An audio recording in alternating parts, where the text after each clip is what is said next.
Bonjour et bienvenue dans Science Infuse, il est 16h, vous êtes dans l'émission de vulgarisation scientifique. Aujourd'hui, Axel s'occupera des news scientifiques, Sam nous présentera l'intelligence des plantes, je vous parlerai aussi d'oiseaux pyromanes. Juste après, nous aurons Magali qui nous parlera de protéines, nous aurons ensuite l'interview de Benjamin Chagot, enseignant-chercheur en biologie moléculaire, et pour terminer, nous aurons Adrien qui nous parlera de la crevette menthe.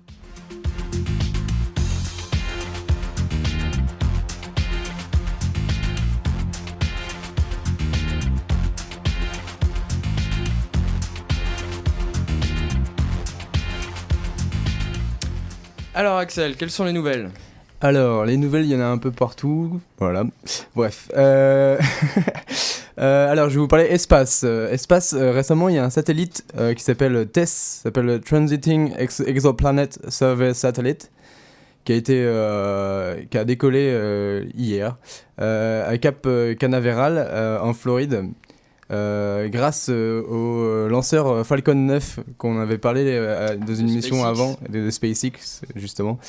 Et en fait c'est un nouveau télescope, un nouveau satellite qui va servir de télescope qui va remplacer un ancien qui s'appelait Kepler. Et en gros il va partir pour une mission de 2 ans dans l'espace, tout seul, où il fait froid. Bref, c'est pas très glorieux pour lui, mais bon. Et il va partir là-bas. Par contre, il va partir pour une mission super importante. Il va essayer de trouver, comme son nom l'indique, des exoplanètes habitables. En gros, pour ce faire, pour trouver les exoplanètes, il va observer les variations infimes de lumière autour des étoiles. Et en fait, les variations infimes, c'est juste une planète qui passe devant ces étoiles, et c'est ça qui fait ces variations-là. Et qu'est-ce que c'est qu'une exoplanète ? Une exoplanète, c'est une planète qui ne fait pas partie de notre système solaire. Voilà, à partir du moment où ça fait pas partie de notre système solaire, ça s'appelle exoplanète. Voilà. Et du coup, la NASA est super confiant et ils espèrent retrouver au moins, pendant ces 2 ans, au moins 20 000 autres exoplanètes. Pas forcément habitables, mais au moins 20 000 autres exoplanètes. Maintenant, environnement. En Australie, il y a des chercheurs qui ont ils ont créé une super éponge. Bon, comme ça, c'est pas très cool, mais en fait, cette super éponge, elle pourrait servir à nettoyer les marées noires. Elle est faite à base de colza et soufre, donc c'est des trucs qui se trouvent assez vous pouvez en trouver chez vous dans votre cuisine. Et en fait c'est une éponge qui va récupérer l'huile dans l'eau, et ça va absorber l'eau, et en plus ça va faire un gel. Et ce gel là, vous pourrez ensuite extraire l'huile. Vous pouvez absorber l'huile pour pas cher, et vous pouvez en plus la récupérer après, donc ça fait un moindre coût. Ça va baisser énormément les coûts au niveau du traitement des eaux quand il y a des marées noires, et ça va être ça assez pratique. permettra de récupérer l'huile justement. Et ça permettra de récupérer l'huile en plus. Voilà. Ben super, qu'est-ce que tu as d'autre ? Et maintenant en robotique, le point un peu inutile, mais bon c'est comme ça, il y a des chercheurs qui sont un peu amusés à Singapour. Ils ont donné une mission à un robot, c'est monter un meuble Ikea. et le robot a monté une chaise Ikea en 8 minutes et 55 secondes, sans une seule pièce à la fin restante, bien sûr. Et du coup, en fait, ça, c'était pour prouver que les automatismes peuvent être utiles pour certaines choses, des tâches un peu plus compliquées, parce que c'est un peu débattu dans le milieu de l'industrie, comme quoi l'automatisme fait perdre des emplois, mais que il y a quand même un bon côté par rapport à l'automatisme. Voilà. Ok. Bon bah moi j'ai aussi une autre news, en Australie donc. Donc il y avait des habitants qui disaient qu'ils voyaient des oiseaux qui prenaient des brindilles qui étaient déjà un peu brûlées, et qui les lançaient dans les champs pour que ça brûle encore plus. Enfin pour que ça crée des feux quoi. Mais à votre avis pourquoi ils faisaient ça ? Bonne question. Alors Magali, une idée ? Non. Dis-nous, Corentin. Non, et ben en fait, ils font ça pour que les lézards... Enfin, c'est des rapaces qui font ça. Donc, je sais pas si vous connaissez les milans. Ouais. Milan noir, Milan siffleur, il y a aussi un faucon. Enfin, c'est le faucon Bérigora. Et ben, avec le feu, en fait, ils vont faire peur à tous les rongeurs et les lézards. Ils vont sortir des champs et ils vont sortir de leur cachette, et eux, ils vont aller les choper. Bon, le problème, c'est que en Australie, ils commencent à se plaindre, quoi. Mais bon. Ouais. Bon, allez, tout le monde faire des feux de camp, quoi. Tout de suite, on fait une petite pause avec Pony Pony Run Run, et on se retrouve juste après.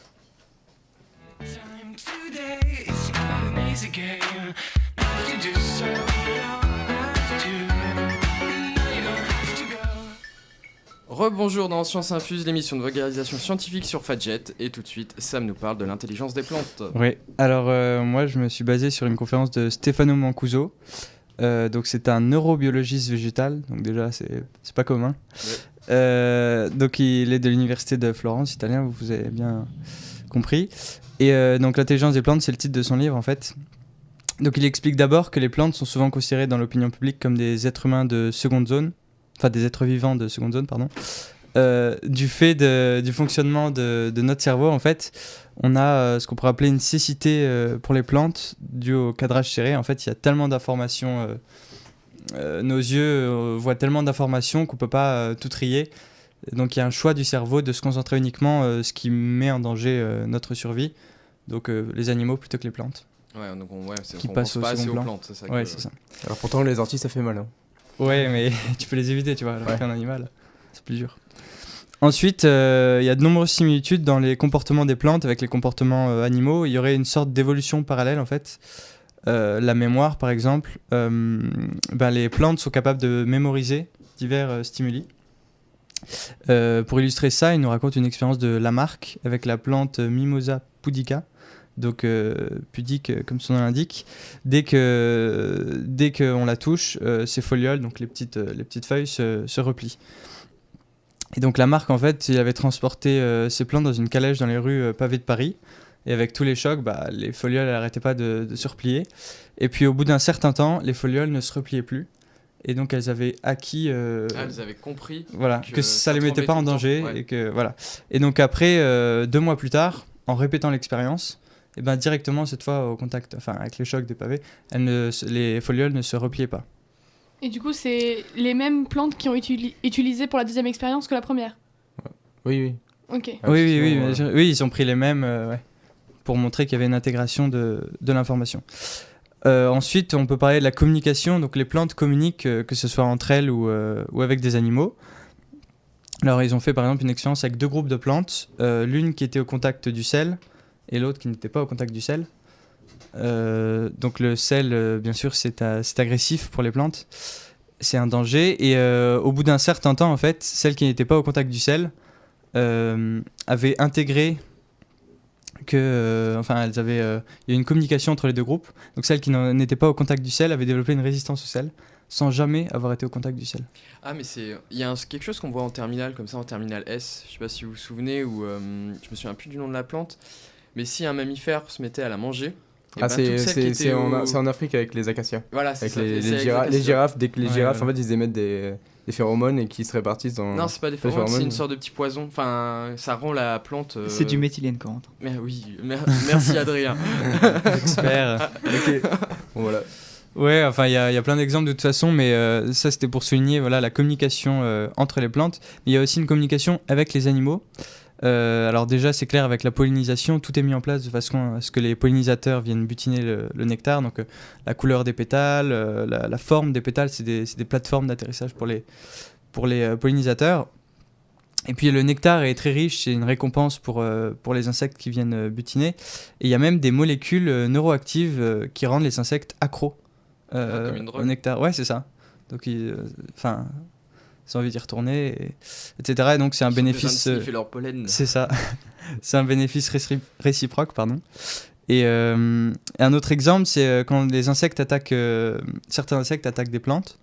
La plante va émettre une communication sous forme d'hormones, enfin une communication volatile, jusqu'aux fourmis. Et les fourmis vont vont se nourrir des insectes et du nectar de la plante. Donc là encore, une communication qui induit un bénéfice réciproque. Donc en conclusion, on peut parler d'intelligence des plantes, même si la notion d'intelligence est relative, personne ne donnera jamais la même définition. Et puis l'auteur souligne aussi que le fait que les plantes soient les seules à régler leurs problèmes définitivement, contrairement aux animaux, c'est assez particulier parce que les animaux, la plupart du temps, fuient, alors que les plantes ont une vie fixée, donc ne peuvent pas bouger. Ouais. Ils sont obligés de subir. Mais du coup, c'est un système nerveux, c'est quoi? C'est comme les humains? En fait, non, c'est pas, y a pas de, parce que chez les animaux, le système nerveux est centralisé, que ce soit des ganglions, un cerveau, alors que chez les plantes, il est diffus en fait. Donc, on va dire que chaque cellule est capable de communiquer.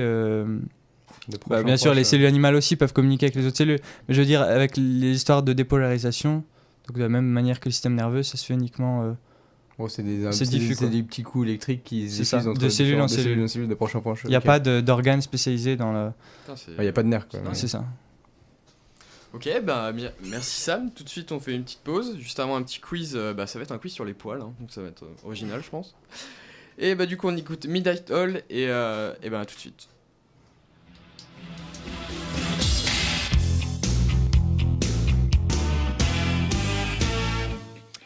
Rebonjour dans Science Infuse. Donc tout de suite, on va vous faire un petit quiz rapide sur les poils. Ensuite, Magali nous parlera de protéines et juste avant, l'interview de Benjamin Chagot, donc qui est enseignant chercheur en biologie moléculaire.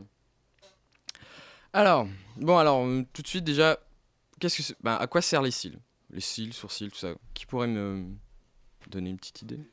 De la poussière et tous les éléments extérieurs, quoi. Ok, merci Sam. Bon bah sur ce, on va finir le quiz maintenant. Oui, en gros c'est ça. Donc le but, le premier, ça sert de protection contre tout ce qui est poussière, sueur, eau. Mais aussi maintenant, ça a un rôle très séduction au final. Et aussi sur l'expression du visage, genre quand vous parlez au final, tout ça, ça bouge et ça influence beaucoup. Ça donne. En gros, on peut savoir ce que vous pensez, quoi, si tu me juges ou pas, quoi. Alors, sinon, les cheveux, quoi ça pourrait servir aussi? Enfin, pourquoi faut que ce soit sur notre tête qu'il y ait plus de poils, en gros? Déjà, ça détermine pas la survie, parce que sinon, il n'y aurait plus de chauves sur Terre. Oui, c'est vrai. Oui, maintenant, dans une... Enfin, merci pour cette remarque qui m'a mis dans la merde, mais... Oui, mais imagine, on a encore des animaux. Enfin, on n'a pas une société... On a encore des animaux. Oui, on a encore des animaux, mais on n'est pas dans une société telle que la nôtre, Ouais. genre il y a 20 000 ans, quoi. Même avant, parce que c'était les Égyptiens. Donc, Ça retient la chaleur Ouais, qui parce part qu'on a- par la tête? Parce qu'on Non, a beaucoup de... Non, Ça mais c'est protège une histoire de la chaleur, justement. Ouais, justement, ça protège de la chaleur, de tout ce qui est coups de soleil, machin. Ok. Voilà. Donc oui, c'est aussi un rôle de séduction, parce que maintenant, on sait comment se protéger des rayons du soleil, mais finalement sans les cheveux. J'ai une petite question juste sur les cheveux qui protègent du soleil. Est-ce qu'il y a une couleur, est-ce que c'est les plus clairs ou les plus foncés qui protègent le mieux du soleil? Ouais. Est-ce que ça dépend de la couleur? Alors, dans ce que j'ai vu, j'ai rien vu qui parlait de couleur. Si, les blonds, en gros, moins il y a de lumière. Désolé. Non, mais... En gros, moins il y a de lumière. Par exemple, les Scandinaves, typiquement, ils ont les cheveux blonds parce qu'il y a moins de lumière. Alors que tout ce qui est hémisphère sud, ça sera plutôt des cheveux foncés parce qu'il y a plus de lumière. Et c'est pareil avec la peau parce que c'est le même pigment, c'est au niveau de la mélanine. Merci. Merci Sam. Et du coup, oui, donc c'est surtout pour protéger votre cerveau. Parce que c'est la zone qu'il faut le plus protéger au niveau des... Enfin voilà. Ensuite, la barbe. Pour les hommes, du coup. Ou pour les femmes, hein, ça, Pour ça les arrive. femmes, oui, des mais fois, c'est hein. plus un duvet, oui, ça arrive, oui. Est-ce que vous sauriez me dire d'où ça vient? Le- Non. Eh ben, donc... pourquoi... Ouais. La question... Non, je reformule ma question. Pourquoi les filles n'ont pas de barbe? Bon, juste un duvet. Très fin. C'est pas une question d'hormones ou un truc comme ça? Oui, maintenant... Tu oui. veux genre le pourquoi? Ouais, le pourquoi. Mais le pourquoi au niveau moléculaire ou au niveau pourquoi c'est comme ça? Pourquoi c'est comme ça? Ok. Et pourquoi dit comment? Bon, c'est Darwin qui en a parlé, Ah oui? si ça vous parle. Non. Et ben en fait, lui, il suppose qu'à la base, les femmes, elles avaient une barbe aussi, tout simplement. Et que les hommes ont eu tendance à choisir celles qui avaient le moins de poils. Et que les femmes avaient justement tendance à choisir les hommes qui avaient le plus de poils. Et qu'au fur et à mesure, ça fait une petite sélection. Et ce qui explique pourquoi maintenant, qu'il n'y a que les hommes qui ont une vraie barbe et les femmes n'en ont plus. Voilà. Ok, ok. Donc tout de suite... Et du coup, Ah, pardon, Corentin, oui. c'est une sélection aléatoire ou ça dépend de quelque chose? C'est même pas une sélection en fait, parce qu'on est toujours dans la même espèce. Mhm. Du coup, donc c'est juste un caractère qui... Oui, mais Mais là, pourquoi... t'as parlé de sélection sexuelle. Oui, pourquoi ils ont sélectionné les femmes, enfin pourquoi ils ont privilégié les femmes qui avaient moins de poils? Ah bah ça j'en sais rien, j'étais pas Ah. dans la tête des mecs à l'époque, Ah, ok. tu vois, donc... Je sais pas. Après c'est une théorie de Darwin, tu vois, on sait pas si elle est... Ouais, ça marchait bien pour sa théorie de la sélection. Et, Bon du coup, maintenant on écoute Magali qui nous parle des protéines pour nous présenter l'interview de Benjamin Chagot. Oui, alors je vais vous parler donc des protéines, oui, mais tout d'abord donc de l'ADN. Donc l'ADN, c'est c'est une molécule en fait qui se trouve dans le noyau de nos cellules principalement, et donc c'est cet ADN qui, avec de nombreux phénomènes et notamment donc de transcription, des traductions de cet ADN qui vont donner des protéines. Donc c'est ce phénomène-là que je vais vous expliquer. Donc en fait, dans nos cellules, donc nous avons de l'ADN dans les noyaux, et donc l'ADN il est composé donc d'acides nucléiques, donc ce sont des unités en fait, des unités donc répétitives, et il y en existe donc quatre types différents, donc la cytosine, l'adénosine, la thymine et la guanine, et donc ce sont quatre unités différentes qui vont se lier les unes aux autres et donner un brin en fait d'ADN, donc avec dans une suite pas aléatoire, enfin oui et non, mais ça doit aussi dépendre de beaucoup de choses, mais qui sera pas la même pour tout le monde en fait, pour toutes les molécules d'ADN. Et donc elles vont se lier entre elles et donc pour former un brin. Et l'ADN en fait c'est une molécule qui est en double brin, donc c'est-à-dire qu'un deuxième brin qui va être complémentaire au premier va venir se lier avec donc le premier. Et donc les bases, donc les cytosines vont se lier avec les guanines de l'autre brin, et les thymines avec les adénosines. Et donc ainsi on va avoir une forme de double brin en fait de l'ADN. Et du coup, pas n'importe quelle petite unité peut se lier avec une autre unité. C'est juste, par exemple, la cytosine avec la guanine qui peut se lier ensemble. Oui, voilà. Ok, et la c'est cytosine vraiment... ne pourra pas se mettre avec la thymine ou avec... Ah, c'est triste. Oui. Et donc avec cet ADN, il va être transcrit en ARN. Donc en fait, l'ARN, c'est aussi une molécule formée de petites unités. Et donc elle va être composée, donc l'ARN, donc pareil, d'adénine, de guanine et de cytosine. Et par contre, cette fois-ci, la thymine, en fait, ne sera plus là et sera remplacée par de l'uracile. Donc elle prendra la place de la thymine dans les liaisons, en fait. Donc c'est-à-dire qu'elle va se lier avec l'adénosine de l'autre brin à la place de la thymine. Et du coup, la molécule d'ARN est obtenue grâce à une protéine, donc l'ARN polymérase, qui va donc lire en fait l'ADN et donner naissance en fait à l'ARN. Et donc tout ça se fait dans le noyau de nos cellules. Et ensuite donc l'ARN va sortir du noyau pour se retrouver donc à l'extérieur, donc ce qu'on appelle donc le cytoplasme, c'est le liquide en fait qui se retrouve dans lequel baigne le noyau. Oui, voilà, à l'extérieur du noyau dans la cellule. Et donc c'est ici que les ARN vont en fait être lus puis traduits en protéines. Donc elles vont être lues par des unités qui s'appellent des ribosomes. Et donc c'est aussi important donc à retenir pour l'interview de Benjamin Chagot, car il parle en fait de ces ribosomes. Et en fait donc il faut savoir donc, que les ribosomes, c'est vraiment les unités qui vont traduire les ARN en protéines. Ouais, quand tu dis traduire, c'est que ça les transforme.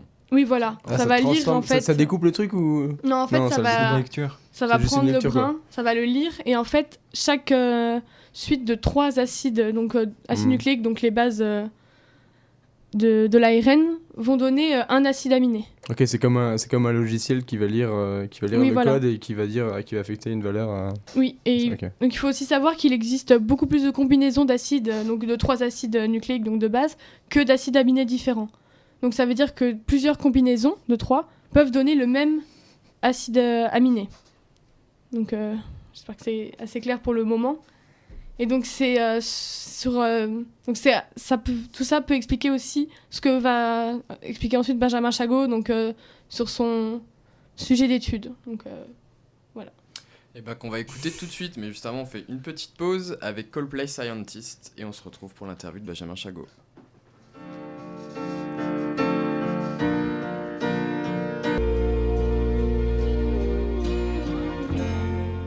Bienvenue dans Science Infuse, l'émission de vulgarisation scientifique de Fadjet. Tout de suite, on écoute l'interview de Benjamin Chagot, enseignant-chercheur en biologie moléculaire au EFST de Vendôme-les-Nancy. Du coup, pouvez-vous, s'il vous plaît, vous présenter en quelques mots et sur quoi vous travaillez? Ok. Donc, je suis Benjamin Chagot, j'ai bientôt 40 ans et je suis maître de conférence à l'Université de Lorraine. Donc, ma spécialité, c'est la biochimie. et plus particulièrement la biologie structurale, donc il y a on va dire, une spécialité de la spécialité. Voilà, donc mon travail consiste principalement à étudier la structure des protéines. Et j'ai une technique favorite pour ça s'appelle la résonance magnétique nucléaire. Donc c'est une technique à la base qui a été développée, c'est physique, c'était développé plus par les chimistes et les biologistes l'ont détourné pour l'utiliser. Voilà. Du coup, vous pourriez nous expliquer en quoi consiste cette technique? Donc c'est une technique, pour faire simple, c'est le même principe que les IRM. Donc les IRM pour faire de l'imagerie médicale. Donc en fait, ils ont pris la RMN pour faire l'IRM. Donc nous, on utilise cette technique pour étudier les molécules. Et donc ça a été détourné. Alors je suis beaucoup de mots détournés. Ils l'utilisent en fait en IRM pour voir les molécules d'eau principalement. Donc des différences de mobilité. Voilà. Donc ça fait des images. Et on doit dire imagerie par résonance magnétique nucléaire. Théoriquement, pour dire IRM, on n'utilise jamais le nucléaire. Voilà, c'est la même technique. Donc, en fait, l'appareil, c'est un aimant très, très, très, très puissant. Et donc, les molécules sont alignées dans l'aimant. On envoie un signal, ça va perturber ces molécules. Et ensuite, ces molécules, lorsqu'on arrête de les perturber, elles vont revenir à l'équilibre. Et c'est ce qu'on enregistre. On enregistre ce retour à l'équilibre. Et Voilà. du coup, ça permet d'identifier les molécules? Oui, à la base, les chimistes s'en servent pour identifier les molécules. En fait, lorsqu'ils font des synthèses, les chimistes, ils essaient de voir quels produits ils avaient obtenus. Donc nous, on utilise des techniques peut-être un petit peu plus poussées. Voilà, donc on fait de la RMN à 1 dimension, à 2 dimensions, à 3 dimensions. Donc ça nous permet en fait de voir des signaux entre des hydrogènes et des carbones, des hydrogènes et des hydrogènes, des carbones et des azotes. Voilà.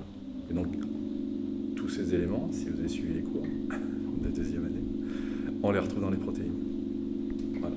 Donc, on sert de tous ces signaux de différents atomes pour déterminer la structure des protéines. Bon, on ne fait pas que ça. Hein. On peut faire également de l'interaction entre des protéines et des métaux, entre des protéines et des protéines, entre des protéines et des acides nucléiques, plein de petites choses. Et du coup, dans quel but analysez-vous ces molécules? Donc, moi, en fait, à la base, j'utilise une technique au cours de ma carrière. Donc, par exemple, lorsque j'ai commencé, donc moi, j'ai fait, je viens pas de l'Université de Lorraine, j'ai fait des études à Clermont-Ferrand. Après, j'ai fait donc l'équivalent avant, ça s'appelait un DEA, maintenant ça s'appelle un M2. J'ai fait un M2 à Marseille, où là, donc c'est là que j'ai appris la RMN. Donc mon sujet de thèse, en fait, c'était l'étude des toxines. Donc, les toxines soit d'anémones de mer, de scorpions, d'araignées. Voilà, donc c'était étudier la structure de ces toxines pour essayer de comprendre comment elles agissaient sur les canaux ioniques. Donc voilà, donc moi, on a essayé de découvrir la structure, la forme de ces toxines, pour essayer de comprendre comment elles agissaient sur les animaux. D'accord. Et du coup, pourriez-vous juste préciser ce que c'est qu'un canal ionique? Un canal ionique, donc c'est une protéine, généralement transmembranaire, qui se retrouve en fait dans la membrane, à la surface des cellules, et qui permet plein de petites choses. Si vous vous rappelez, je crois qu'on faisait ça au lycée à une époque, le potentiel d'action. Vous savez à quoi ça ressemble un potentiel d'action? On voit des petites courbes comme un ECG, vous savez, dans les films, là, ça fait tut. Voilà, le tut, en fait, c'est des canaux qui s'ouvrent et qui se ferment. Donc il y a des canaux sodiques qui s'ouvrent, puis qui se ferment, puis après il y a des canaux potassium qui s'ouvrent et puis qui se ferment. Ça permet en fait de faire une communication, un signal électrique dans les cellules. Voilà, le message nerveux, c'est des canaux ioniques qui s'ouvrent et qui se ferment. Donc ça fait un potentiel d'action, un courant électrique qui passe le long des nerfs. Ok. La question c'était ce que c'était qu'un canal ionique. Voilà. Donc oui, ça sert pour plein de choses, les canaux ioniques, ça sert également pour la différenciation cellulaire, plein de petites choses. Voilà. Donc moi j'ai découvert la RMN pour l'étude des toxines. Après après mon doctorat, donc je suis allé à l'étranger, où là j'ai utilisé la RMN toujours pour déterminer la structure de domaines protéiques. Donc là je travaillais plus spécifiquement sur des canaux ioniques, cette fois-ci, donc un canal ionique cardiaque, sodique. Et donc on essayait de voir comment une partie de ce canal était sensible au calcium. Et donc le calcium, c'est un nom qui en fait modulait l'activité de ce canal. Donc on essayait de comprendre pourquoi ou comment est-ce que les ions calciques pouvaient se fixer sur le canal et moduler son fonctionnement. Ensuite je suis revenu en France et là j'ai travaillé donc toujours en utilisant la RMN. J'ai étudié des protéines de virus bactériens qu'on appelle des phages. J'ai utilisé la RMN pour déterminer la structure de ces molécules, de ces protéines, et pour voir comment elles s'assemblaient, ces molécules, pour former un virus bactérien. Et ensuite, je suis arrivé ici. Donc, j'utilise toujours la RMN et j'étudie cette fois-ci des enzymes qui s'appellent les polykétides synthase. Et ces polykétides synthase, on les retrouve principalement dans les bactéries, un peu dans les plantes. Et ce sont des enzymes géantes, gigantesques, qui sont capables de fabriquer des polykétides. Polykétides en anglais, on va dire polycétides en français. Ces polycétides, en fait, fabriqués par les bactéries, l'homme détourne ces molécules pour en faire en fait des médicaments. Donc dès que vous avez un médicament qui a dans son nom mycine, généralement c'est de la famille des polycétides. Donc on trouve des molécules qui sont, on a des anticancéreux, des antibiotiques, plein de petites molécules intéressantes en fait pour l'homme. Et donc donc moi je travaille au laboratoire IMOPA et dans une des équipes de ce laboratoire en fait étudie ces polykétides synthase, donc ces enzymes qui fabriquent les polykétides. On essaie de voir comment ces protéines fabriquent les polycétides pour ensuite pouvoir modifier ces protéines pour créer de nouvelles molécules actives en espérant avoir des propriétés antibiotiques, thérapeutiques. Les polycétides sont tous différents. Oui, il y a sont un tous polycétide différents. qui En fait, est non, il y a spécifique d'un antibiotique. un polycétide. En fait, ça a plusieurs formes. C'est-à-dire qu'une protéine, une polykétide synthase, fabrique un seul type de polycétide. Mais il y a plusieurs dans la nature, même dans une seule bactérie, on trouve plusieurs polykétides synthase. Donc il y a les bactéries sont capables de fabriquer plusieurs polycétides. Donc dans la nature, on ne sait pas forcément à quoi elles servent, ces molécules. On sait que les bactéries les fabriquent. On suppose qu'il y a un rôle de communication, ou d'attaque, ou de défense entre les bactéries. Ça fait partie des molécules dites du métabolisme secondaire. C'est-à-dire qu'elles ne sont pas essentielles à la vie, mais elles favorisent le développement de l'organisme. Donc chaque polycétide synthase fabrique un polycétide. Et du coup, toutes les bactéries n'ont pas les mêmes... Non, pas du tout. Selon les genres, en fait, on retrouve différents types de polycétides.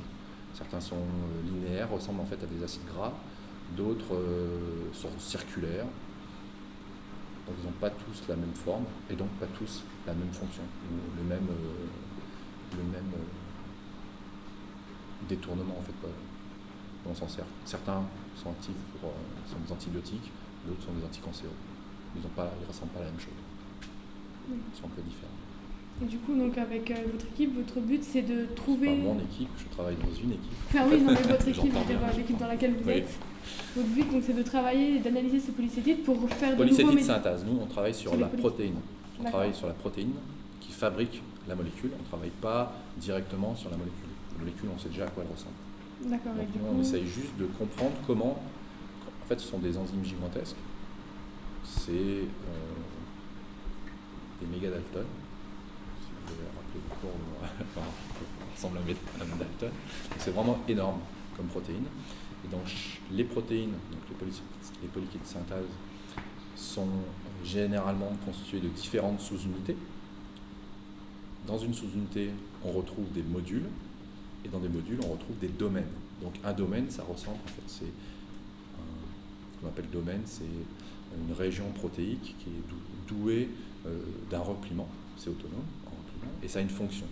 Donc chaque domaine a une fonction au sein d'un module. Et plusieurs modules vont avoir une fonction au sein de la solubilité. Et chaque domaine est en fait impliqué dans une étape de la synthèse du polycétide. Et donc nous, on essaye de voir comment ces différents domaines fonctionnent au sein d'un module pour une étape de synthèse. On essaie de comprendre comment les différents modules interagissent ensemble pour que la synthèse continue de module en module. Et après, on essaie de voir comment les sous-unités interagissent ensemble pour continuer l'élongation. Voilà. Et donc notre but, nous, ce qu'on essaie de voir, c'est savoir si on peut changer un domaine. On prend un domaine d'une polycétide de synthèse et on la met dans une autre polycétide de synthèse pour voir ce que ça donne. On essaie de changer comme ça des domaines, voire des sous-unités. Et donc on utilise la RMN. Ce n'est pas forcément la technique la plus efficace, parce qu'en RMN on est limité par la taille de l'objet qu'on utilise, mais c'est un des outils qu'on utilise. On utilise d'autres techniques également, biophysiques, toujours de biologie structurale, donc principalement la cristallographie Rayonix, la diffraction cristallographie Rayonix. On utilise également le SAX, c'est une technique qui utilise du rayonnement X pour étudier les protéines. Alors vous verrez ça, on voit ça en L3, en M1, en M2. On va continuer en biochimie. Du coup, donc ce qui va donner à la fin donc, les antibiotiques, c'est le polycétide qui sera une fois qu'il est synthétisé, synthétisé par celle dont on a choisi les modules. En fait, le but, voilà, c'est ça. Nous, on voudrait être capable de créer de nouvelles molécules. Parce qu'on sait, par exemple, qu'il y a des... nous, on étudie plus particulièrement deux polycétides de synthèse, qui sont la virginamycine synthèse et la lancacidine synthèse. Ce sont deux antibiotiques, donc la virginamycine et la lancacidine sont des antibiotiques qui sont utilisés et qui en fait inhibent la traduction. Donc ce sont des petites molécules qui vont se fixer dans le ribosome et qui vont empêcher la synthèse des protéines. Donc, peut-être un petit rappel sur ce qu'est un ribosome. Un ribosome, c'est compliqué. Donc un ribosome, c'est une particule nucléoprotéique, donc c'est un ensemble d'ARN, l'acide ribonucléique. Donc je ne sais pas, je ne suis pas spécialiste des ribosomes. Donc c'est un assemblage de protéines et d'acides nucléiques et qui sont en fait responsables,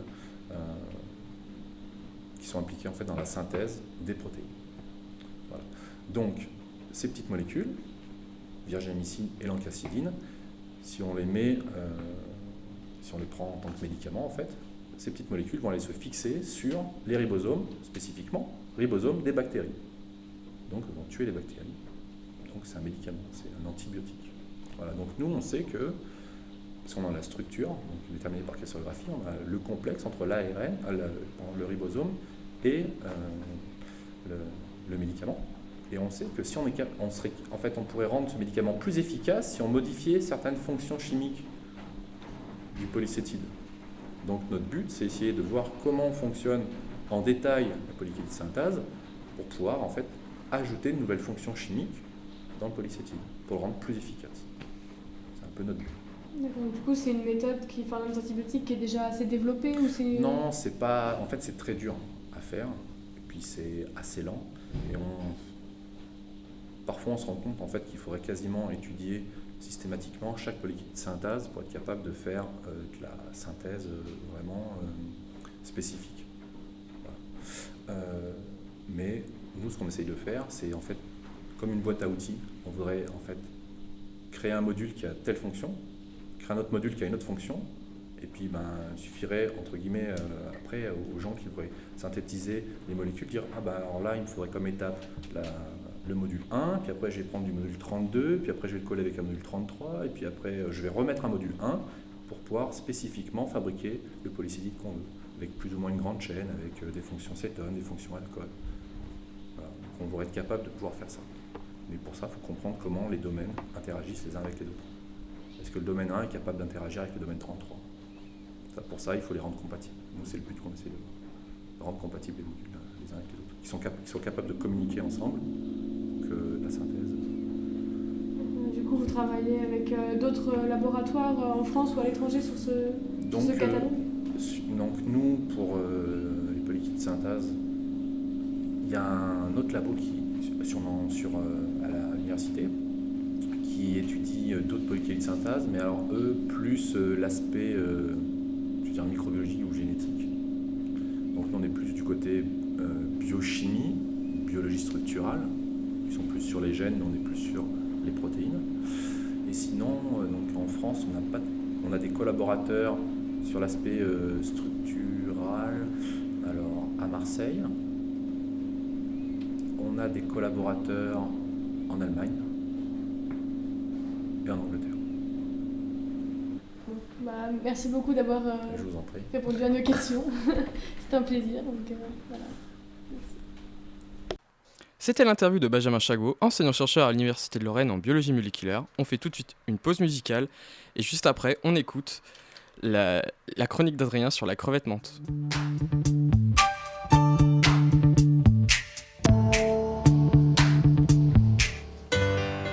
Rebonjour dans Science Infuse. Tout de suite, on écoute la chronique d'Adrien sur les crevettes menthes.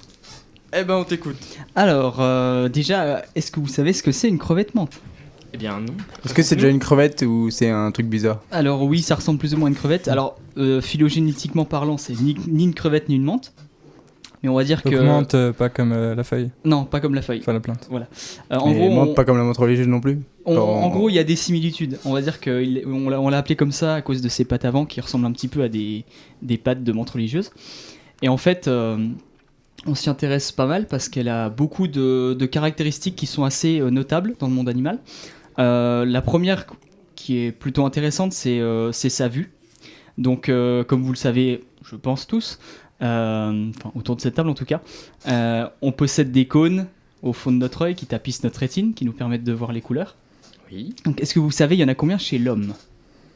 1000. Le nombre différent Non, ou- le nombre de... le type de cône, le nombre de types de cônes. Ah, ok. Il y en a deux. 3. Non 3. 3, ouais, c'est les 3 couleurs. Voilà. C'est les 3 voilà. couleurs Voilà, et ça, c'est ce qui nous du per- spectre. Voilà, c'est ça, c'est ce qui nous permet de voir donc le monde tel que nous le voyons en fait, donc en trichromatique, on appelle ça comme ça. Et par exemple chez les chiens n'en possèdent que deux types de cônes, et donc ils voient que des nuances de bleu et de jaune, donc on pourrait appeler ça dichromatique. La crevette menthe, elle possède 16 types de cônes, Waouh. donc c'est plutôt impressionnant. Donc ça lui permet de distinguer énormément de couleurs différentes, mais et aussi de voir dans les UV.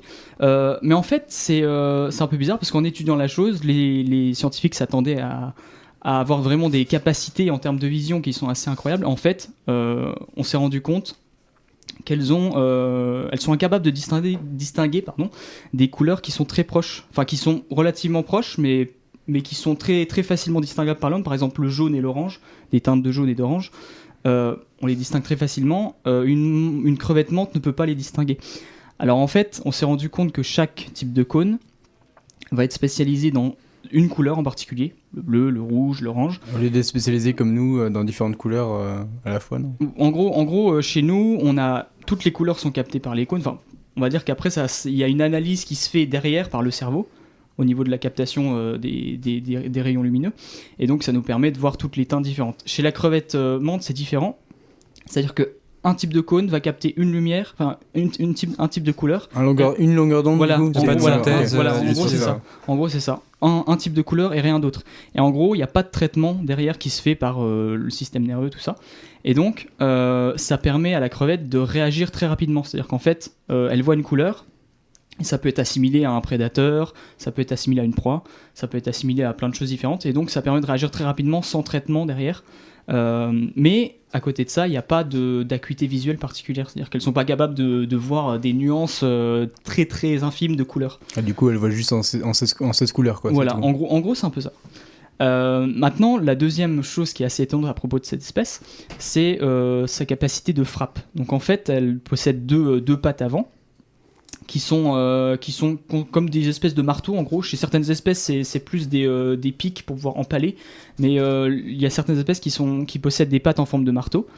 Et en gros, elles peuvent projeter ces pattes très rapidement, donc elles sont repliées sous leur abdomen en quelque sorte, comme les menthes religieuses. Elles peuvent les projeter en avant très rapidement. Et en gros, on a mesuré cette vitesse de projection et elle a été enregistrée à 112 km/h. Donc en gros, Pas trop mal le coup de poing. voilà, c'est plutôt pas mal. Hein. C'est plutôt pas mal. Donc ça permet de briser les coquilles d'à peu près tout ce qui peut exister sur le fond des océans. Qui serait jaloux, je pense. Et du coup, on a calculé aussi que c'était à peu près équivalent à 100 kg de pression. Donc en gros, quand la crevette menthe, elle déploie ses bras, ça fait 100 kg de pression sur la carapace ou le pauvre animal qui se trouve en dessous. Et du coup, on a étudié un petit peu ça. On s'est rendu compte aussi que c'est des espèces qui sont peu mises dans les aquariums, parce que les individus qui sont les plus gros, on va dire 20 à 30 cm, les crevettes menthes qui atteignent cette taille-là, peuvent briser les vitres des aquariums, même s'ils sont renforcés.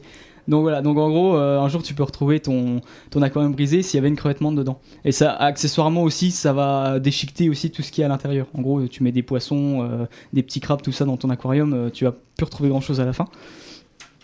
Et on a déterminé aussi que si l'homme pouvait envoyer une balle de tennis, par exemple, à peu près de cette taille, ou une balle de baseball, par rapport à sa taille, un truc voilà, comme ça. en gros, avec la même force avec son bras, on pourrait envoyer cette balle en orbite directement. Donc c'est plutôt pas mal. Mais du coup, ils doivent l'étudier à l'armée ou du chose Ouais, comme ça. alors en fait, ouais, c'est une espèce qui est relativement étudiée parce que, alors pas forcément pour la force en elle-même qu'elle déploie, mais plus pour la résistance de ses pattes en fait, parce que quand elle frappe, il faut que derrière, derrière les pattes puissent supporter le choc et pas se briser quoi. Et en fait, elles ont des structures plutôt classiques en fait, enfin une composition plutôt classique, mais d'une structure qui est assez particulière en fait. C'est vraiment une structure qui est faite en couches. Il y a plusieurs types de matériaux qui vont s'assembler les uns aux autres avec des structures en couches. Ça permet de dissiper l'énergie, ça permet aussi d'empêcher les pattes de fissurer en fait. Et donc c'est très étudié par les militaires. Enfin, je sais qu'il y a une étude qui a été financée pour tout ce qui est militaire, justement pour créer des équipements qui soient à la fois résistants et puis aussi légers, parce que forcément si c'est trop encombrant, c'est pas intéressant. Donc voilà. Eh ben super, merci Adrien. Et ben sur ce, on va terminer là-dessus. Donc merci à toute l'équipe et merci à vous de nous avoir écoutés. On se retrouve dans 2 semaines. Vous pouvez nous suivre sur la page Facebook et bon week-end.